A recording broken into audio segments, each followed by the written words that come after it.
Je m'appelle Caroline, je vis à Fleurus depuis l'âge de 2 ans, j'en ai aujourd'hui 45. J'ai fréquenté notamment les écoles Saint-Victor et Notre-Dame de Fleurus avant de partir terminer mes primaires et secondaires dans une école Carolo. J'ai également fréquenté l'académie pendant de nombreuses années et fait partie de l'unité scout de Fleurus. Et je garde de nombreuses belles amitiés de ces merveilleuses années au sein des mouvements de jeunesse fleurusiens. J'ai entamé des études de droit et dès la première année et les premiers travaux pratiques, j'ai été attirée par les domaines du droit familial et patrimonial. L'une des assistantes que j'ai eues en première année dans mes travaux pratiques travaillait dans une étude notariale. C'était un monde que je ne connaissais absolument pas et qui à l'époque était encore principalement réservé aux fils ou filles d'eux. Mon ambition première n'était pas d'être notaire, mais de travailler dans une étude, tout simplement. D'accompagner et de conseiller au mieux tout un chacun dans les grandes étapes de sa vie, quant au questionnement de sa vie. Tout ça, au fond, je pouvais le faire sans être notaire. J'étais juriste dans une étude, ça le faisait déjà. Après plusieurs années de stage comme employée dans différentes études, je me suis dit que c'était peut-être un peu dommage de ne pas aller au bout et de ne pas tenter ce fameux concours. Plus par challenge que dans l'idée de devenir notaire parce que mon caractère réservé et ma timidité me semblaient vraiment incompatibles avec la fonction. Et puis, pour être notaire, après les études et le stage, il faut réussir un concours. Un concours, c'est-à-dire qu'il faut se classer dans les meilleurs. Et franchement, aux études, j'ai jamais vraiment été dans les meilleurs. Mais je me suis quand même lancée. J'ai bossé, j'ai étudié et j'ai passé ce fameux concours. Je l'ai raté 1 fois, 2 fois. Même si c'était un concours, que je savais que je n'étais juste pas classée dans les X meilleurs, ça a été à chaque fois un tel investissement que je l'ai vécu comme un échec.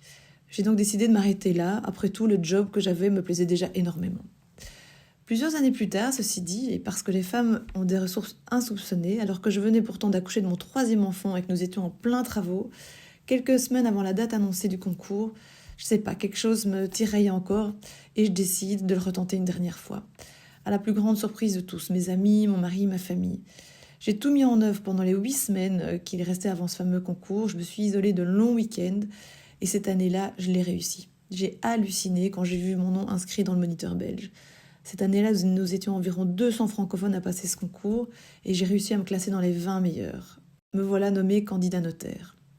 Ma petite vie va ensuite reprendre son cours. Je travaillais avec mon mari dans son étude en tant que collaboratrice. Je ne me voyais toujours pas notaire. Trop de responsabilités. Mais quelques années plus tard, c'est mon mari qui m'a proposé de relever le défi, de me lancer, de passer de l'autre côté du bureau. J'ai accepté, nous nous sommes associés et je n'ai jamais regretté.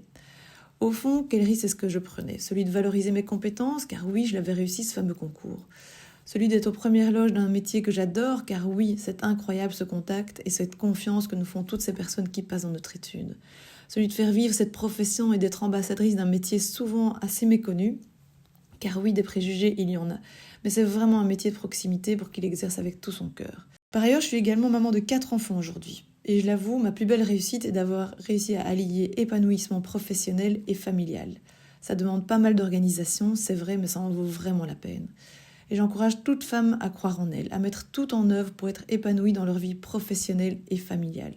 Nous sommes toutes capables de grandes choses, à tant de niveaux différents, sportifs, éducatifs, professionnels. Nous sommes toutes des superwomen en devenir.